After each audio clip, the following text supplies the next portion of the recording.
Imagine if you were addicted to a game and played it for 10 years just to reach the final boss room. And now, upon arriving, you discover that it was a test. A test to determine if you are truly deserving of participating in that world. And now, you have become the barbarian you chose to complete this game. This is the story of our protagonist, a guy who has always been very weak and spent much of his time in the hospital. He has always been addicted to game, much like me.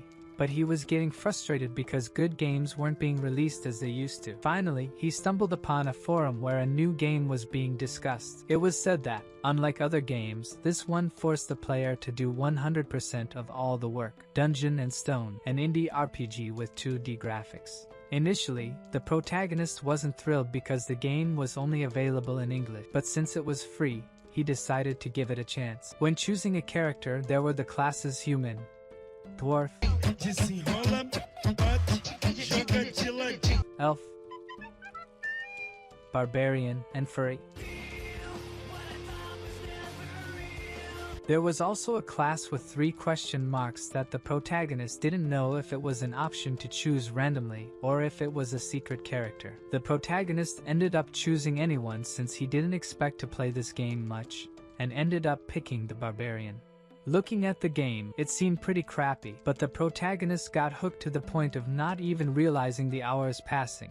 A complete addict. In this game, there are both unique classes and classes that are total garbage. You also have to ally with an NPC, and when you die, you have to start all over again. In the beginning, it was kind of cool, but then he just kept dying and dying, getting frustrated. But he didn't give up. He started playing in the hospital, then became a civil servant, even graduated from college, got a job, and throughout all this time, he always played Dungeon & Stone. Yet, he kept dying. 9 years passed. And now, finally, he reached the final boss room. He made it to the Abyss Gate. Of course, the protagonist was overjoyed with this achievement and celebrated a lot, even asking if anyone else had reached where he had, considering he sacrificed 9 long years of his life for it. Now comes the burning question: enter the boss room, yes or no? And when he selects yes, because obviously he's going to enter, right? The guy spent 9 years grinding, giving his life to the game. Is he really going to say no now? The game warns him that he might not come back, asking if he's sure he wants to enter. Of course, this just adds more intrigue, making it seem like the game is a bit threatening, you know? After selecting yes, the game starts loading, and the protagonist starts thinking about how the boss will be. Finally, the game notifies him that he has reached the abyss, that the tutorial is complete. The protagonist is dumbfounded that the game treats this as a tutorial and starts getting frustrated again because now the game is written in Korean. The protagonist really seems like the class he chose at the beginning, pissed off at everything. He truly looks like a barbarian. After the game does the user check, lights start emanating from his monitor, lights that covered him and made him feel a lot of pain, and he was completely engulfed by the monitor. His consciousness was fading away. Congratulations, young warriors! Today, all of you will leave this sacred place and become true warriors. It was at that moment he realized everything had changed. Torches instead of light bulbs. Wherever he looked, there were handsome, muscular barbarians. Moreover, there was an old man shouting for them to grab weapons that suited them best. Instantly, the protagonist starts questioning if this is the introduction of a game. His body seems fine, but rough hands, hard muscles, and tattoos. This movement, the gamer protagonist had truly become a barbarian, until suddenly, the old man starts speaking again, saying that those who are called should step forward. He begins by calling the third son of Van and Carrick. The young man approaches the old man and ends up choosing a weapon, a double-headed axe. With this, it is announced that he is now a warrior. The next to be called is the second daughter of Fenelin, Einar, and so, little by little, they chose their armaments. May the grace of Rafdonia be with you, young warriors! And only then did the protagonist understand that he is truly inside Dungeon & Stone, a barbarian, the class he had chosen, the class he was playing just a moment ago. That's what he has become. While he wonders how this happened, someone says it can't be true. Tarzan, completely scared, says they are in Dungeon & Stone. He just wants to know how they ended up there. This led the protagonist to understand that this guy is different from the other barbarians. It seems he wasn't the only one one to enter this game. Who opened their mouth? Was it you? The protagonist, completely shocked, shouted that it wasn't him, even getting angry with the guy who actually yelled. And when the dude looks forward, so it was you. Tarzan quickly started asking if they are in dungeon and stone. Don't say anything more. The old man stepped right in front of him. The son of Kajwa ORM has been possessed by the spirit of evil. Erase from your memories what this spirit said. Let's continue with the ceremony. With just that, the protagonist already understood a lot. Information number 1. People like him who entered the game are spirits of evil. Information 2. You'll die if someone finds out. And the third information is that his head could have been rolling on the ground right now. Fourth son of Senek,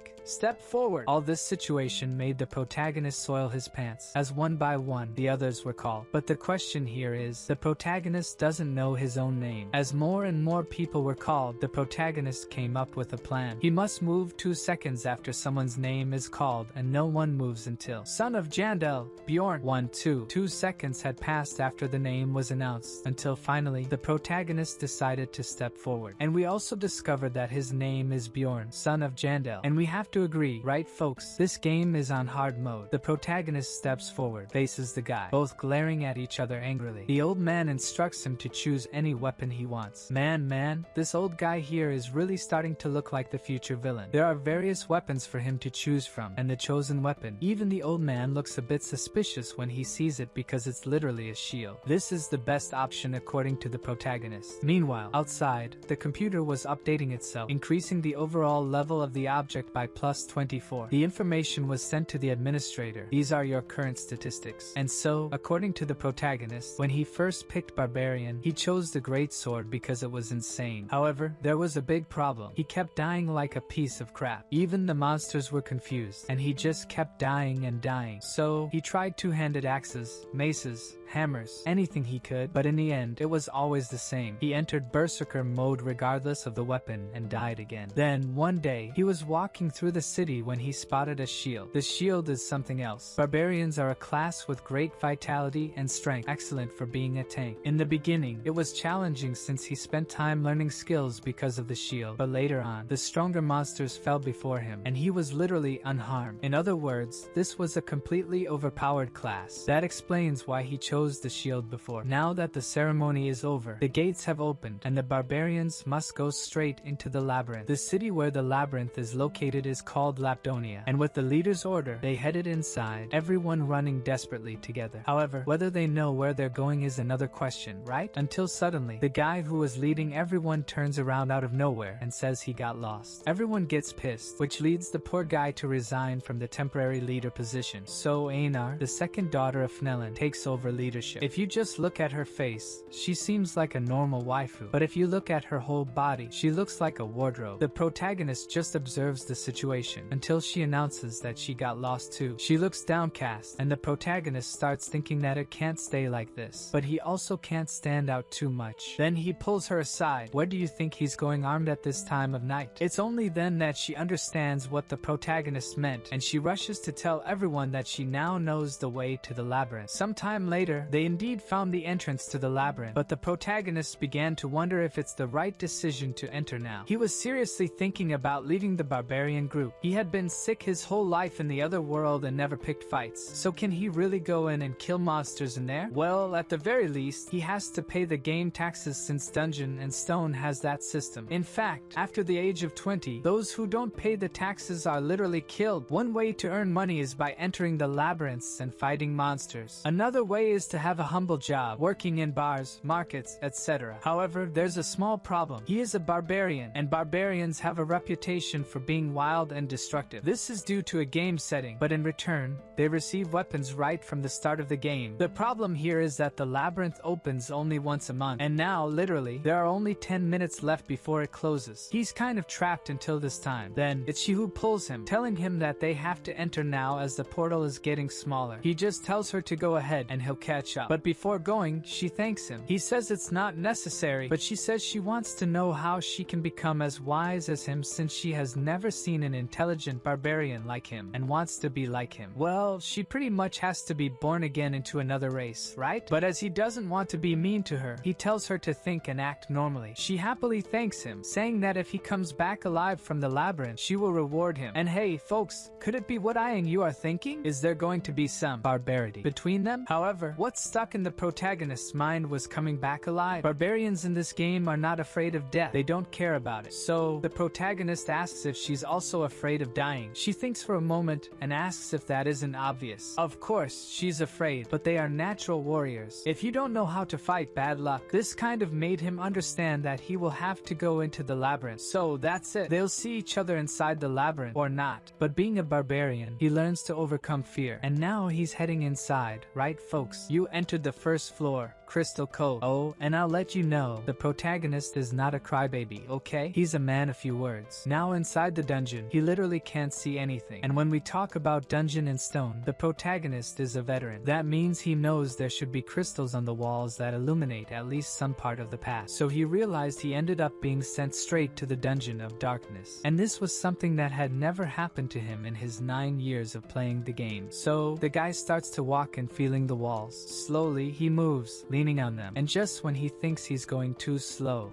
the guy fell into one of those bear traps. Man, that must hurt just a little bit. The guy almost bit himself in pain, but he had to stay silent since the enemy could be nearby. And guess what? The protagonist was not wrong, right? Look at the little devil lurking there. The worst part is that they are sneaky. They only come at you when you're weakened enough. The protagonist starts removing the trap, complaining that they should provide leather shoes, not sandals. But then he gets mad at himself for complaining and at the same time starts shouting for them to come at him. That's what he wants. He stands up even though he can't feel his leg because of the trap's poison. He gets even more pissed, calling the goblin for a fight. In fact, he starts getting desperate, insulting the goblin. And the worst part is that at that moment, the protagonist heard the creature's footsteps. What led him to understand that insulting the creature really works. So, he decides to pretend he's fleeing. He walks, the creature walks, he stops, and the creature stops too. Seeing this, the protagonist decides to change plans. He falls, and falls literally with everything, just to trick the goblin. The creature stays there from a distance, just watching. Did he really die? I was thinking, what is the creature going to do, you know? And the rascal starts throwing stones at the protagonist's head to see if he's alive.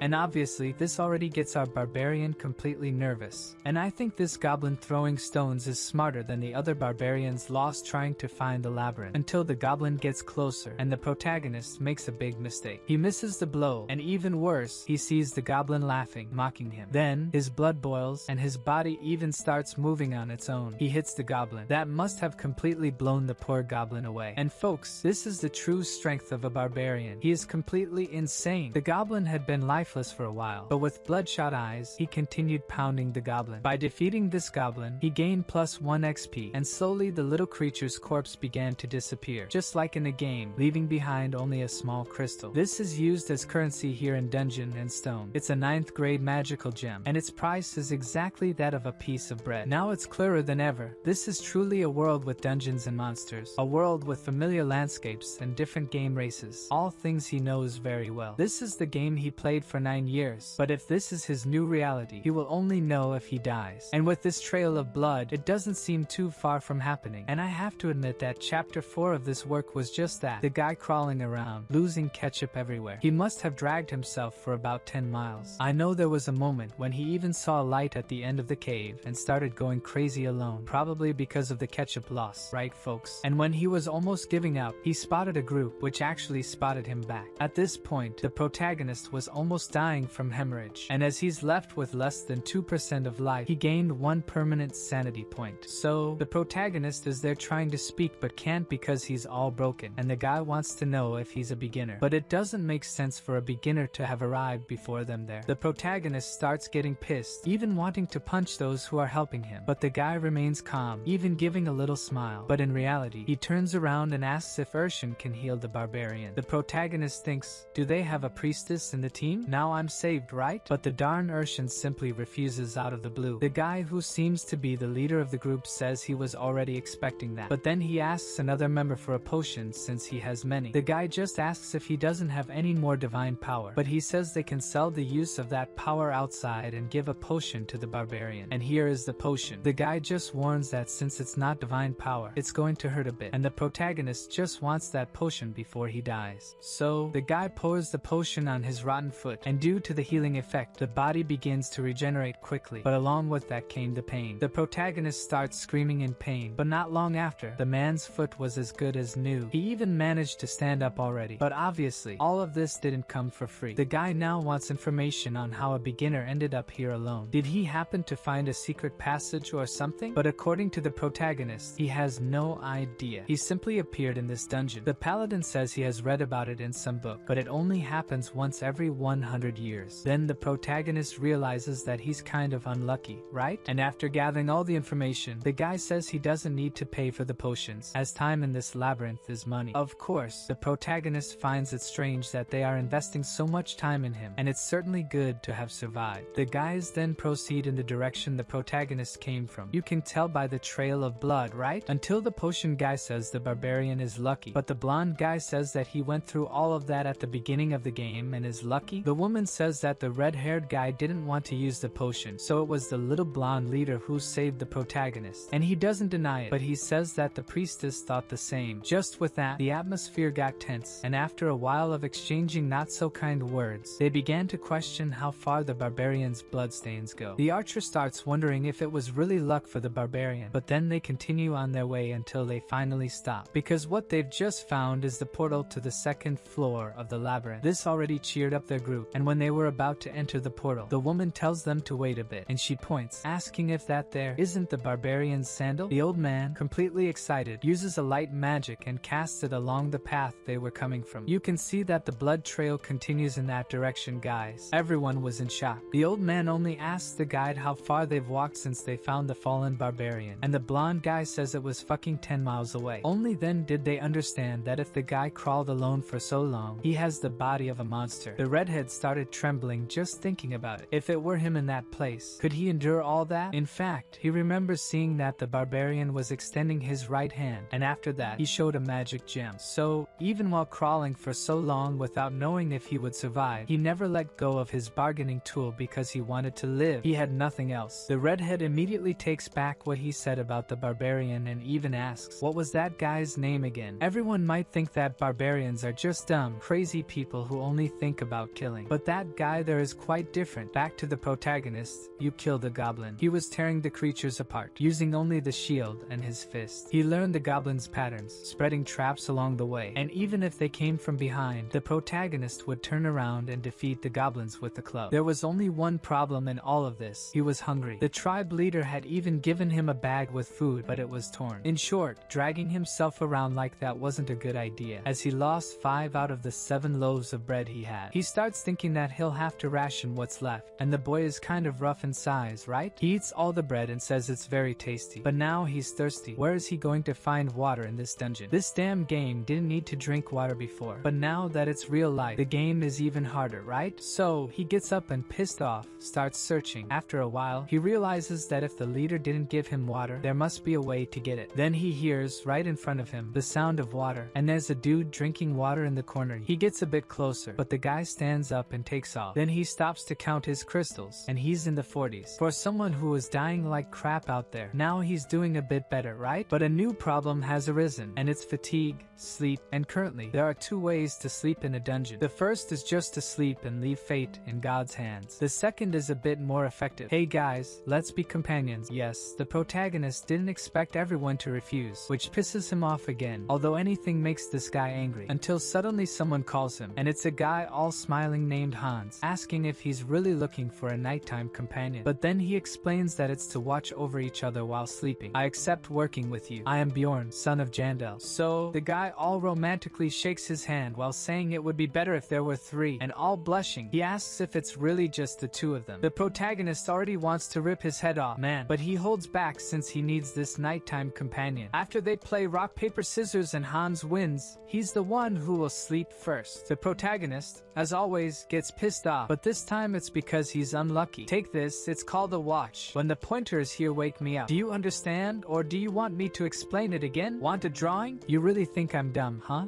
Yes, it's normal for people to have that impression of barbarians. And yes, the guy really slept like a rock. The protagonist is there thinking whether he should ask to borrow the guy's sleeping bag. He also hopes no goblins show up. With that, time passed, and finally, he woke up Hans. He thanks him for the good work and says it's now his turn to sleep for 2 hours. But obviously, the protagonist won't be able to. How can he trust this guy he's never seen before? So, the protagonist starts snoring because he's very tired. Is the guy going to betray him? He even turns his back to pretend to be clueless, giving an opening for the guy and just waits for the crazy guy to come at him. But the guy didn't do anything, and it was his turn to stand guard again. The protagonist didn't sleep at all. He starts to lose sanity, wondering why the guy didn't do anything. Then, he begins to regret not sleeping and says he needs to gain trust in the guy until he slowly starts to sleep. Man, he wakes up with a loud shout from the guy, and they just stare at each other. I didn't sleep a wink, you know? Then why don't you clean your mouth before talking?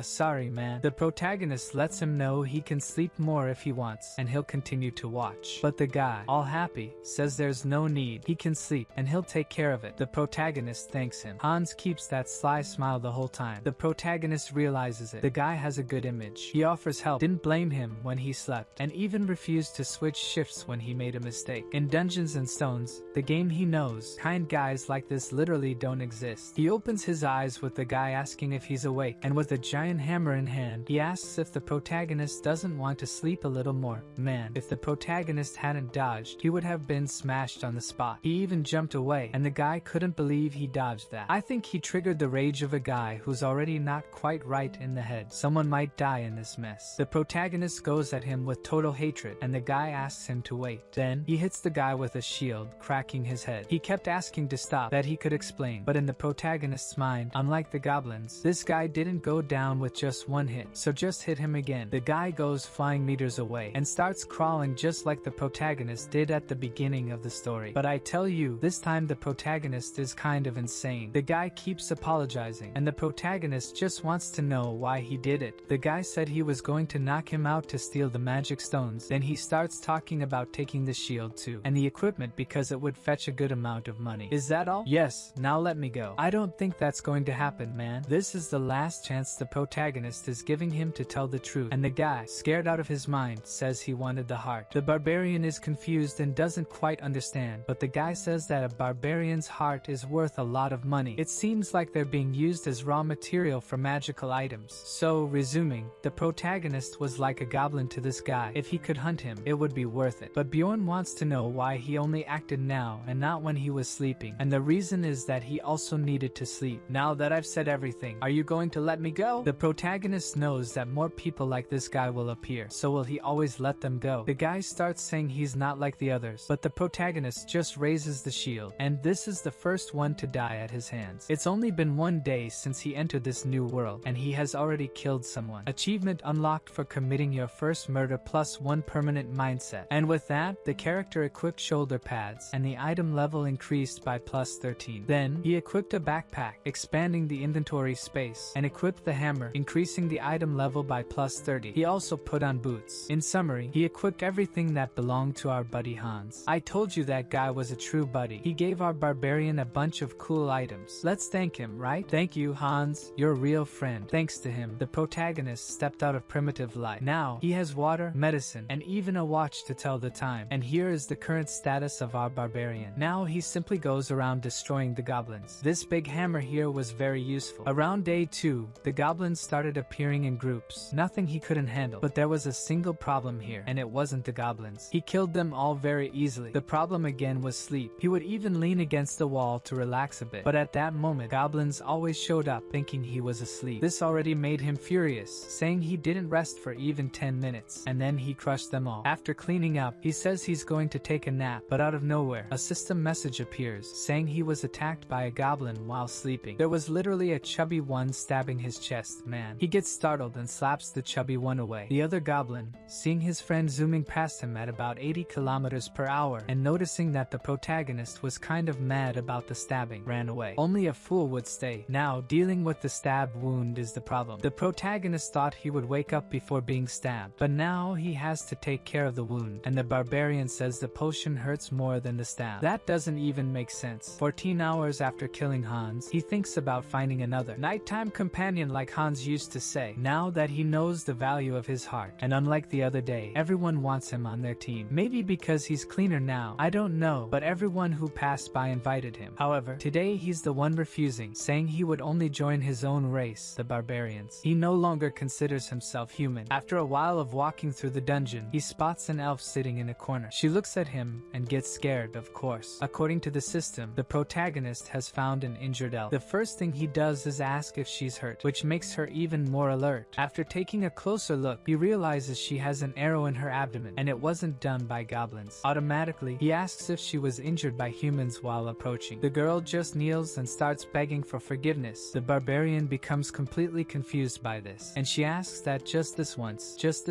he spares her. She has to take care of her little brother at home. Now, the protagonist starts getting totally confused because it's not normal for elves to be like this. Normally, they were cold in the game. All of this leads him to try to resolve this misunderstanding with a little smile. Don't worry, my dear elf, I have no intention of killing you. The elf was shocked. She keeps saying she knows he's a barbarian, but does he really have to do this? Could he just let her go this time? Now, the protagonist starts getting angry and questions why she's so scared. Then, he just tosses her some items to heal and says they'll talk later. And these items are the healing leaves, the ones the barbarian took from the old companion. Why are you giving me this? Do you need a reason for me to help you? I will protect you, so take care of your wounds. And of course, he has a reason to help her, as he needs a nighttime companion. And I have to say something, this wound here is big, right? Man, I think I've never seen a wound this big. But her situation is not good at all. Besides not having slept and being very wounded, she has a good appearance. It's much worse for her to find a nighttime companion than for him. I am the barbarian, son of someone, and I am Irvin. Now, the protagonist wants to know why she's so afraid of him, and she says it's because she's an elf and he's a barbarian. But what does that have to do with anything? She says they are mortal enemies, and this is different from the game since it didn't say anything about that. Quickly, she regrets it, saying that, in fact, this war ended 10 years ago, and she has nothing against barbarians. In short, she just doesn't want to fight with him. He understands that he actually doesn't know everything about this world, and hearing that he doesn't want trouble either, she becomes very happy. But what he actually wants from her is for her to be his nighttime companion. He is very tired, and she must be too, so why don't they cooperate? She thinks about it, and remembers that barbarians value their honor above all. So she asks him to swear on his warrior's honor that he won't do anything to her, and as always, this starts to make him angry. But she says she will swear too, so he accepts. But he has to make something clear first. He's not a lord, he's just Bjorn. Of course, she has no idea that this giant barbarian named Bjorn is only 20 years old. I, Bjorn, son of my father, whose name I already forgot, I swear on my warrior's honor, Erwin Fornaxai of Tertia, I swear by the name of my clan. And so, the oath of non-aggression towards each other for at least this night is finally made. He says he will sleep first, that she might feel safer that way. She says it's not exactly like that anymore, but it's okay. This time, he's the one who gives her the watch, just asking her to be careful because it's expensive. He lies down, thinking he'll pretend to snore and sleep for about 10 minutes just to make sure. But suddenly, he wakes up all startled, drooling. As always, he asks how much time has passed since he slept, and she says 2 hours. He claims it was because of the sleeping bag and the blanket that their friend Hans left. Now, he feels obliged to lend it to her as well, and she's very happy about it, eventually falling asleep. And heavy, she must have been as tired as our barbarian. For him, it feels like weeks have passed in this game, but it's only been 3 days since he arrived. This makes him wonder what happened to his body in the real world. Well, from what we remember, it was sucked into the monitor, but the protagonist has no idea. When he checks the watch, there were only 10 minutes left to wake up the sleeping beauty, and only then does he start to worry. What should he do with her? Join her and share all the loot obtained? From the third day, the game starts sending groups of goblins instead of single goblins. He says that he can easily handle up to 4 goblins, but the question here is, safety to sleep or more magic stones? The problem continues to be sleep. Then, out of nowhere, he spots 2 humans coming in his direction. They are already whispering if that isn't the elf they were looking for, and the other says yes, it is her. The blonde comes up to him and asks about his relationship with the elf. He's a bit grumpy but still friendly, saying they are nighttime companions. However, when the blonde asks when he goes away and leave her alone, he gets completely furious and says he won't even answer. This makes the guys tremble, but he says he understands and tells them to leave. Did he understand that he was going to be sliced? The barbarian understands that she is being sought, and now it's time to wake her up. But she's all sly, asks him to wait 5 more minutes while pulling the blanket. You know who got nervous? He calls her again, and she just complains. This makes him understand that she was pretending to be asleep. Earlier, the blanket was loose, and now she's holding it. Suddenly, she feels a pull. The protagonist just pulled her and sat her down like a child. This guy is truly a barbarian. He wants to know right away why she was pretending to be asleep, and she, all sad, says that if she got up, he would abandon her and leave. In the protagonist's mind, this is strange. It's strange that she's worried about this. So, he thinks that when she opens her eyes, their deal will be over. However, before that, he asks what she has to do with those two, and she asserts that absolutely nothing. It doesn't make sense for them to recognize her like that, and she assumes they are from the same clan as the man who tried to hurt her. At least the symbol on their clothes was from the clan called Crystal Union. Right away, he understands that it's dangerous to get involved with her since an entire clan is pursuing her. But looking at her, and knowing that she is only 20 years old, just like him, he tells her to follow him so they can talk while they walk. Go for it, protagonist. I want the beautiful elf on the team. She asks if he will help her, but he says he wants to hear the whole story first, which excites the elf. Now he listens to her story. She encountered the man on the first day inside the labyrinth, and they became nighttime companions. However, she felt something strange and ended up opening her eyes. What she saw was the man coming at her with his hand in a strange place, telling her she should sleep a little more. She only found out later that this guy is the manager of a clan that does business on the first floor. Well, for me, I already need to start making my list of people the protagonist has to kill in this story, and for now, I have only 2 people. At the top of the list is this scumbag who attacked the elf. In second place is that miserable cleric who didn't heal the protagonist. For now, let's leave our list like this. Back to the elf. She says she managed to escape that day, but his clan keeps pursuing her. That's how she ended up with an arrow in her abdomen. Now the protagonist wants to know how they can track her, and it seems they use message stones to continue chasing her. Message stones are a mystical device that allows communication when synchronized before use, with a range of about 300 meters. It's like a walkie-talkie, and he realizes that if he leaves her alone, she will be captured. But it doesn't seem like she did anything wrong, so why so much insistence from them? Is it just to shut her up? She says it's not like that, and all blushing, she says that when she was running away for the first time, she threw her knife, and it happened that it seems she hit in a terrible place. In a terrible place, if you mean. There, you know, I heard it got really ugly. He couldn't even put it back with potions. Yeah, that's more than enough reason for them to pursue you. She apologizes shyly for that, but it was simply karma for the guy, right? Suddenly, she feels a strange sensation and tells Bjorn not to look back. They are being followed. There's a group behind them at a distance of 150 meters. The protagonist is impressed with her precision, and this must be the passive ability of the elves. The protagonist says they will pick up the pace and asks if everything is okay for her. She says yes, but he knows that her wound has reopened. However, she didn't complain. This strong little elf, I didn't like it. I loved it. But even though they are accelerating, the distance between them has not decreased, so the protagonist starts thinking of a plan. She notices that he is very pensive, asking if everything is okay, but he only asks what she is good at. Proudly, she says she is good at washing clothes and cleaning the house, which cools down the barbarian strategy atmosphere. I'm talking about combat, crazy girl. She says she's good with bows, with spiritual fire magic, and the protagonist realizes that this is the rarest element. But he wants to know if she has ever killed someone before. She says no, but claims that if needed, she can. The protagonist says he understands and asks if she wouldn't like to become his companion until they leave the labyrinth. But then I'll get the rewards. And me? Me? What about me? I get nothing? Okay, then I'll take 9 and you take 1. I won't accept complaints. Surprisingly, she agrees to the deal, now being only 100 meters away from the enemy. The protagonist decides to change the plan. They will take a detour and asks Erwin to summon the fire spirit, which she does, of course. The protagonist didn't expect to return to this place. The elf warns that the enemies are closer, and Bjorn asks her to cancel her summoning. Suddenly, they become visible. The protagonist knew that these guys have good tracking techniques to enter the darkness, so he calls our favorite elf and tells her to shoot to take down the enemies. She pulls her bow in this beautiful archer pose and with a cold look, shoots her arrow towards the opponent, hitting him right on the head. She thinks she just got her first kill, and the protagonist praises her, saying that if she had hesitated hesitated, they could be in danger now. Now, approaching the body. Serdin, can you hear me? Serdin, respond. Damn, we lost contact with Serdin. He was chasing that girl and the barbarian. Everyone listening to this transmission now, gather in the Goblin District. The guy who came after Bjorn and the elf was named Serdin. After checking Serdin's items, the protagonist saw that he had 2 daggers, a bag full of magic crystals, and a potion on his belt. As for the clothes Serdin was wearing, now it's the elf who's wearing them. The protagonist says she looks much better now. She teaches him how to use the communication item in the shape of a stone, pressing the button on its side. Repeat.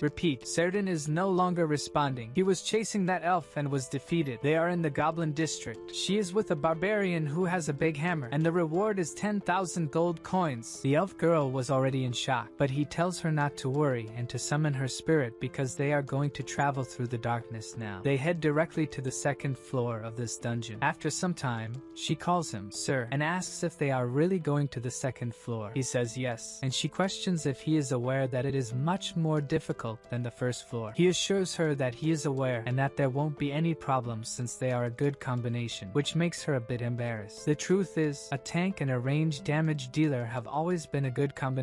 However, she was still hesitant to go until the radio starts playing again, with the voice saying that if they catch the elf, they will allow him to keep her instead of the 10,000 gold. Hearing this, she quickly agrees and says she will go to the 2nd floor with the big guy. Of course, the protagonist didn't want her to hear that, but he spared himself from convincing her to go. According to him, he always liked helping the needy, especially if he could mess with scum on the way. There would be no greater joy than helping while completely destroying the trash. In other words, there's no reason not to help. As they walked, she asked if he knew the way, and he said not exactly, but if they go north, they'll get there. Of course, he knows this because he played the game a lot, right? Then suddenly, she warns him to wait because there's a goblin trap ahead and she will take care of it. Obviously, the goblins took the opportunity to attack from behind. She dodges the first one and shoots with her bow, hitting one of the goblins right in the head. The other came charging, but she was already behind him at full speed and he went down too. This woman is impressive, folks. All cheerful, she asks how she did for the big guy, and he praises her very well, saying she is even better than he expected. Then she gives him the magic crystals, saying that as promised, he gets 9 and she gets 1, right? All cheerful, she happily mentions that if they keep progressing like this, she'll also be able to earn some and give a present to her younger brother. The protagonist, somewhat puzzled, agrees and tells her to work hard. Suddenly, the radio starts speaking again, announcing that they've increased the reward to 20,000 gold coins, dead or alive. However, as always, the protagonist reassures her, saying they won't be pursued in the darkness. Yet another issue arises. Ghouls this time, not exactly that, but more like undead. She asks if she should fight them, but he says they'll fight together this time. In Dungeon and Stone, you get more rewards the first time you defeat a monster of the same species. In other words, the more species of monsters you kill, the more you level up. This is a real opportunity for them. The protagonist goes ahead and smashes them, and those coming from behind are easily taken down by arrows. With a trustworthy companion on the team, this becomes child's play, and they defeat the ghouls, continuing north until they eventually reach the 3rd day. On the way, they spot something, find blood, and according to her, it's not from goblins. Whose blood could it be, folks? Who almost lost a foot here and even left a sandal behind? Here is where our barbarian appeared in the first place he stepped into the labyrinth, and just behind that place was the portal to the 2nd floor. Remembering that he almost died because of it, he gets angry, slamming his hammer on the ground and cursing a lot. Owen gets scared and starts apologizing, thinking it's because of something she did. He's upset, as usual, due to the bad luck he has. If he had just appeared and gone to the other side, he would already be on the 2nd floor. Meanwhile, the elf girl is crying, thinking it's her fault. He tells her not to worry, as it's not her fault, and only then does she understand the situation, expressing sympathy for what he must have been through. The surprise for him is that she really understood what happened here. However, she says she's sure they went to heaven, his friends, meaning she didn't understand anything. But okay, life goes on. So finally, the time has come to enter the portal to the 2nd floor. You have arrived at the 2nd floor, the Goblin Forest. They fall from the sky and crash onto the ground, and now they are in the northern area of the Goblin Forest. It seems there's no living being within a 50-meter radius, and it's well lit thanks to the stars. Erwin questions why she has never heard of a forest on the 2nd floor, and the protagonist explains that there are 4 portals on the 1st floor. One leads to the Goblin Forest in the north, another to the Beast's Lair in the east, another to the Land of the Dead in the west, and finally, the southern portal leads to the dark Rocky Mountain. Of all the places, this one they landed in was the least bad. The protagonist protagonist asks if she knows how to get back to the city afterward, how to exit the dungeon. She says that after a certain amount of time, everyone will be automatically pulled out of the dungeon directly to the city. To be precise, on the first floor, it's after 168 hours, and on the second floor, it's 240 hours. After that time, they will be pulled to the city. The protagonist decides that when it's close to the 168 hours on the first floor, they will go back there and teleport, so that the clan chasing her won't see them anymore. For now, let's explore the region near the portal. The elf girl goes ahead, leading the way and pointing out traps. The protagonist says he doesn't see anything there except leaves and stones, but then she throws a stone, and there it is. The elf asks if it was good, and the barbarian just says she did her job. After a while of scouting, they realize that even with many traps, there are no goblins nearby. They continue their exploration. The issue with the second floor is that goblins here tend to move in groups of 12, and there are also mutant goblins that are warriors and archers. So, the protagonist plans to clear the traps and expand the exploration area, always staying close to the portal, since they can run into it if something happens. Slowly, they keep doing this until she senses a presence again, this time a group of goblins. It seems there are more than 10, and they are at least 50 meters away. The protagonist asks how close they can get without being seen, and she, without the big hammer, can get up to about 30 meters alone. And it makes sense, right? Imagine Bjorn trying to hide in the middle of the bushes, you know? The man looks like a truck, whereas the elf girl can walk quietly without making noise. Finally, she spots the group of goblins and signals to the protagonist that she has seen them. After loading an arrow, she shoots with all her might. This time, the protagonist couldn't even see if she hit or not, so he rushes past her, telling her to stay behind him. He gets right in front of the green ones and starts to think that he's not getting intimidated even with this number of enemies. On the contrary, folks, he feels like his body wants to act on its own. The warrior's heart he possesses is going crazy for the battle. Then he delivers a big hammer hit to a goblin, and the creature almost took off like it was heading to Mars, reaching Elon Musk before the protagonist knew it. All I know is that the protagonist is going crazy, shielding, hammering, but suddenly he feels the danger. A goblin almost sliced his face. If he had taken just one more second, he would be without a head. Of course, the goblins don't give Bjorn time to breathe. If he were alone, he would certainly come out at least injured from here, but that's if he were alone. Our favorite elf is only in long-distance support, thanks to which the protagonist is free to play on the battlefield. You defeated Goblin Warrior +1 experience. Our protagonist earned 11 magic crystals after defeating the first group of goblins. Considering that it took him the whole day on the first floor to earn 44 of them, this was really good. The protagonist ends up giving her 2 crystals instead of 1, since he will keep the Goblin Warrior's crystal, which is worth more. They continued exploring, and as they started exploring in a radius larger than 3 kilometers, groups of goblins began to appear every 5 minutes, including now having archers with stealth abilities. Now things are going to get crazy, folks. The goblins started coming at them with everything, and of course, they were all hammered. The protagonist was hitting everyone, but he was already in the sights of the goblin archer. Did the protagonist let his guard down? The arrow was almost hitting him, but he dodged it at the last moment. Of course, he was attentive to it, and now he even knows the location of the archer. You defeated a goblin archer +1 experience. After approximately 15 hours of wandering around, they decide to take a break. The protagonist says she can sleep first this time. Of course, she already asked to borrow the sleeping bag and blanket, so after putting away their weapons, she falls asleep, probably feeling safer with the protagonist now. For having hunted for more than 15 hours, they have earned many rewards so far. They also encountered other groups as they expanded the exploration area, groups always with more than 3 people, and some even with species from another world. Of course, they just pass by each other, but the protagonist doesn't really like seeing other people. The explorers are scarier than the dungeon monsters themselves, especially now that he has a reason to be concerned. Now, on the 4th day inside the dungeon, they were battling again, resting on the 5th day, and on the 6th day, they encountered other people. Finally, the 7th day arrived, the day to leave this labyrinth, as there were 2 hours and 47 minutes left until the first floor closed. The protagonist's order is to start heading back to the portal so they won't be late. The elf warns that there are new traps on the way, probably because the goblins are respawning. She also mentions another goblin group 70 meters away. The protagonist immediately decides they will fight again, and there were 8 normal goblins, 2 archers, and 2 warriors, totaling 12 goblins. The protagonist is like a bulldozer running over the goblins. He kills the goblin warriors while telling Erwin to go after the archers. It seems he's hitting harder than before, according to him, due to the countless battles they've had so far. This also applies to Erwin. Now she knows when and where to shoot, as if she's accustomed to the scenario. She had mentioned 2 archers, but no arrows came her way so far. Of course, he compliments her, but he also wants to know if she took care of the 2 archers or not, so he doesn't have to worry about the arrows. She doesn't say anything because she wasn't sure if she killed the second one, and this is good because doubtful information can be even more dangerous. This leads him to feel proud of her. Suddenly, she notices something different about that goblin archer, and what they are seeing is nothing less than a goblin archer essence. The protagonist knows that this is extremely rare, as he researched about it before. He saw in forums that essences are part of the skill system in this game. Essences provide both a passive and an active skill with variable attributes. However, there is a limit to how many you can absorb, so you have to choose the right ones for a good future in the game. The drop rate for this is close to 0%. This already upsets the protagonist because he would never be so lucky to drop something like this for him. The elf asks if a person turns into a goblin after absorbing the essence, but he says no, they just gain some of the goblin's abilities. He gives the example of the guy who followed them on the first floor. He had consumed the essence of a wolf monster and could track them by scent. The protagonist lets the elf keep the essence because he already knows which essence he wants, so he can't just pick any, as it will cause trouble later. The protagonist says it's okay, but she has to promise something to him to keep it. This was something he was going to say on the first floor. Before he finishes speaking, a group of people arrives,